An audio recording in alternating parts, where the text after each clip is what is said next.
रात के उस स्याह अंधेरे में एक गुनाह हो रहा था, लेकिन उस गुनाह को करने वाले दो लोग जानबूझकर उसे अंजाम दे रहे थे। और वो दो लोग थे अक्षरा और दिलीप। अक्षरा ने दिलीप को कसकर अपनी बाहों में पकड़ा हुआ था और दिलीप अक्षरा की नशीली आंखों में डूबा हुआ था। अक्षरा, जी करता है तुम्हारी आंखों में इसी तरह ताउम्र देखता रहूं और डूब जाऊं इनमें हमेशा हमेशा के लिए। दिलीप, मैं भी चाहती हूँ कि तुम मुझे इसी तरह अपनी बाहों में जकड़े रहो और मैं सुध-बुध खोकर तुझमें समा जाऊं। उसके बाद वे दोनों एक दूसरे में समा गए, बिना ये सोचे, बिना ये समझे कि वे दोनों किसी को धोखा दे रहे हैं, किसी के विश्वास का खून कर रहे हैं। और वो जिसे धोखा दे रहे हैं वो कोई और नहीं, अक्षरा की अपनी सगी बहन और दिलीप की पत्नी सुप्रिया थी। दिलीप, दीदी को पता तो नहीं चल जाएगा? अक्षरा, प्यार किया तो डरना क्या? लेकिन शादीशुदा से प्यार करना तो गलत है ना दिलीप? ठीक है, फिर चली जाओ मुझे छोड़कर। यही तो नहीं कर सकती, अब मैं तुम्हारे बिना नहीं जी सकती। ये कहकर अक्षरा ने एक बार फिर से दिलीप को जोर से गले लगा लिया। दोनों की सांसें एक दूसरे से टकरा रही थी और धोखे की बुनियाद पर एक नाजायज प्यार पल रहा था। अपने घर में चल रही इन सब बातों से अनजान सुप्रिया अपने कमरे के बिस्तर पर लेटी हुई थी और अपने पेट पर हाथ रखकर किसी से बातें कर रही थी। तुम जो भी हो, कुछ दिनों बाद मेरी गोद में होगी और मुझे माँ बनने का सौभाग्य मिलेगा तुम्हारे आने के बाद। सुप्रिया गर्भवती थी, उसके प्रसव का समय आ गया था। कुछ महीने पहले की बात है। दिलीप ऑफिस गया हुआ था। सुप्रिया घर में झाड़ू लगा रही थी, तभी उसके सिर में हल्का सा चक्कर आ गया। वो सोफे पर जाकर बैठ गई। मेरा सिर इतना क्यों चकरा रहा है? कुछ देर बाद उसके पेट में हल्का दर्द उठा और उसे उल्टी आने लगी। वो भागी भागी बेसिन के पास गई और उल्टी किया। उल्टी करने के बाद वो फिर से सोफे पर आकर बैठी, लेकिन उसकी तबीयत उसे ठीक नहीं लग रही थी। दिलीप को कॉल करूं क्या? नहीं, वो परेशान हो जाएंगे। सुप्रिया ने दिलीप को कॉल नहीं किया, लेकिन कुछ देर बाद फिर से उसका सिर चकराने लगा और उसे उल्टी आने लगी। वो फिर से भागी भागी उल्टी करने गई। रह रहकर मेरा सिर क्यों घूम रहा है और उल्टियां क्यों हो रही हैं? कहीं मुझे कुछ हो तो नहीं गया? वो ये सोच ही रही थी कि तभी उसके मोबाइल फोन की घंटी बजने लगी। जितनी देर में वो मोबाइल के पास पहुंचती, फोन कट चुका था। वो फोन उठाकर देखने लगी। ये तो दिलीप का कॉल है। मेरे उठाते उठाते कट गया। मैं कॉल बैक करती हूँ। हेलो सुप्रिया, ये तुम्हारी आवाज को क्या हुआ? कुछ भी तो नहीं।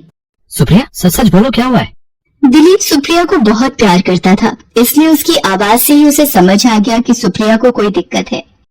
कुछ नहीं दिलीप, वो पता नहीं सुबह से मेरा सिर बार बार क्यों चकरा रहा है और लगातार उल्टियां भी हो रही हैं।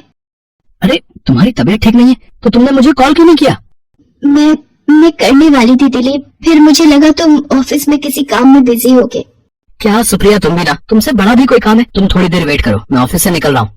दिलीप उसी समय ऑफिस से निकल गया और आधे घंटे में घर पहुंच गया। उसके बाद वो सुप्रिया को लेकर डॉक्टर के पास गया। डॉक्टर ने उसकी जांच पड़ताल की और दिलीप से कहा, मुबारक हो दिलीप, आप पिता बनने वाले हैं। डॉक्टर की बात सुनकर दिलीप खुशी से उछल पड़ा। आखिर शादी के पूरे 8 साल बाद सुप्रिया की गोद जो भरी थी, उसी रात की बात है। सुप्रिया, डॉक्टर ने कहा है कि अब तुम्हें एक्स्ट्रा केयर की जरूरत है, क्योंकि अब तुम्हारे अंदर एक नन्ही सी जान पल रही है। तो करो ना एक्स्ट्रा केयर। मैं तो करूंगा ही सुप्रिया, लेकिन जब मैं ऑफिस में रहूंगा तो फिर तुम्हारी देखभाल कौन करेगा? अरे क्यों टेंशन लेते हो? 8-9 घंटे रख लूंगी मैं अपना ध्यान। और इस बीच कोई इमरजेंसी आ गई तो? तब दिलीप ने सुप्रिया से कहा, सुप्रिया, क्यों तुम कुछ महीनों के लिए अपनी छोटी बहन अक्षरा को यहाँ बुला लो। वो रहेगी तो तुम्हारी केयर भी होगी और तुम्हारा मन भी लगा रहेगा। 2 दिन बाद अक्षरा सुप्रिया के पास आ गई। उसे देखकर सुप्रिया बहुत खुश हुई। पिछले कुछ दिनों से उसका चेहरा जो मुरझा सा गया था, वो एकाएक खिल गया। साली साहिबा, ये देखिए, आप आई तो हमारी बेगम का चेहरा कैसे सूरजमुखी के फूल की तरह खिल गया। ऐसा लगता है कि हमारे साथ ये खुश नहीं है। दिलीप, ये तुम कैसी बातें करने लगे? तुम्हारे साथ तो मैं इतनी खुश हूँ कि उसकी कोई सीमा नहीं है। अरे पगली, तुम तो इमोशनल हो गई। मैं तो मजाक कर रहा था।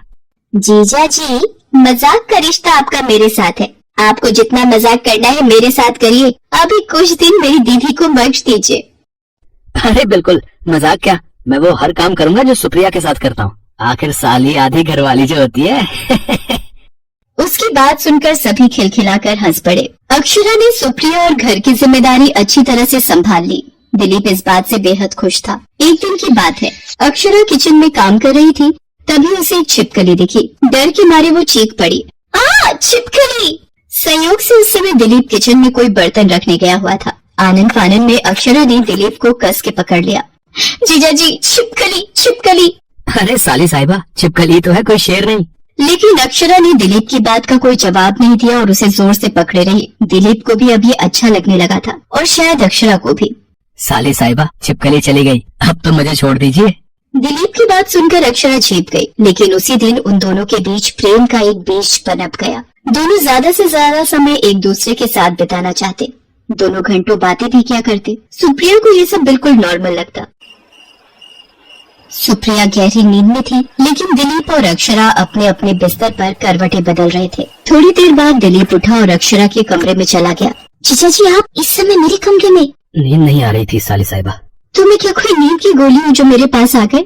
नींद की गोली तो नहीं, लेकिन एक सुकून है तुम में। तेरे पास बैठना, बातें करना, शायद दुनिया में इससे प्यारा अब मुझे कुछ भी नहीं लगता है। अक्षरा, पता नहीं मुझे ऐसा क्यों लगने लगा है कि मैं तुमसे प्यार करने लगा हूँ। दिलीप की बातों को सुनकर अक्षरा जरा सा भी नहीं चौंकी, क्योंकि वो खुद भी दिलीप यानी अपने जीजा जी के लिए वैसा ही महसूस करने लगी थी। जीजा जी, ये तो आप मेरे दिल की बात बोलने लगे हैं। मैं भी आपके लिए ऐसा ही महसूस करती हूँ। आई लव यू जीजा जी। जीजा जी नहीं, दिलीप बोलो। उस दिन उन दोनों ने सारी सीमाएं लांघ दी और फिर तो ये सिलसिला चल निकला। सुप्रिया बहुत ही भोली थी, उसे उन दोनों पर बिल्कुल भी शक नहीं होता था। लेकिन वो कहते हैं ना कि पाप का घड़ा एक दिन फूटता ही है। तभी सुप्रिया को प्रसव पीड़ा शुरू हो गई और उसकी नींद खुल गई। उसने अपने बिस्तर के बगल में देखा तो दिलीप वहाँ नहीं था। दिलीप, दिलीप।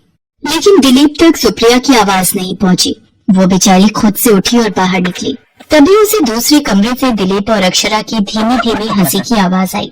वो धीरे धीरे कदमों से दूसरे कमरे की ओर बढ़ी और उसने अपनी बहन और अपने पति को पहली बार उस अवस्था में देख लिया जिसके बारे में वो सपने में भी नहीं सोच सकती थी। उसे देखकर सुप्रिया को गहरा सदमा लगा। दिलीप, अक्षरा, क्या है ये? क्या है? तुम दोनों क्या कर रहे हो? दीदी, वो सुप्रिया, जो तुम समझ रही हो वैसा कुछ भी नहीं है। सुप्रिया की आंखों से आंसू निकले ही जा रहे थे। ऊपर से प्रसव पीड़ा का दर्द भी असहनीय हो रहा था। सुप्रिया कराहते हुए गिर गई और बेहोश हो गई। अक्षरा और दिलीप उसे तुरंत अस्पताल लेकर गए। डॉक्टर ने उसे एडमिट कर लिया और तुरंत ही ऑपरेशन की बात कही, लेकिन लाख कोशिश के बावजूद वो सुप्रिया के बच्चे को नहीं बचा सके। ये आप क्या कह रहे हैं डॉक्टर साहब? अचानक से ऐसा क्या हो गया कि बच्चा नहीं बचा? वही तो हमें समझ नहीं आ रहा है, लेकिन इतना पता है कि सुप्रिया को किसी बात का बहुत गहरा शॉक लगा है, जिसके कारण उसका ब्लड प्रेशर बहुत बढ़ गया और जिसका असर बच्चे पर पड़ा। और हाँ, सुप्रिया अब तक शॉक में है और वो कुछ बोल नहीं रही है। हम उम्मीद करते हैं कि वो ठीक हो जाए, लेकिन उसमें लंबा समय लगेगा। दिलीप अब खुद को अपने बच्चे की मौत का कारण समझने लगा था। अक्षरा को भी बहुत पछतावा हो रहा था। ये सब मेरे कारण हुआ है। मेरी गलतियों की सजा मेरे बच्चे और मेरी बीवी को मिली। मैं गुनाहगार हूँ, गुनाहगार। हमने विश्वास का खून किया है, लेकिन इसकी सजा हमें मिलनी थी। मेरी दीदी और उनके बच्चे को क्यों मिली? क्यों? एक दिन अक्षरा बिना बोले ही अपने घर वापस लौट गई। सुप्रिया अभी भी कुछ नहीं बोलती है, वो बस चुपचाप हर चीज को घूरती रहती है। दिलीप उसकी बहुत सेवा करता है, लेकिन उसे भी नहीं पता कि सुप्रिया कभी ठीक हो पाएगी या नहीं।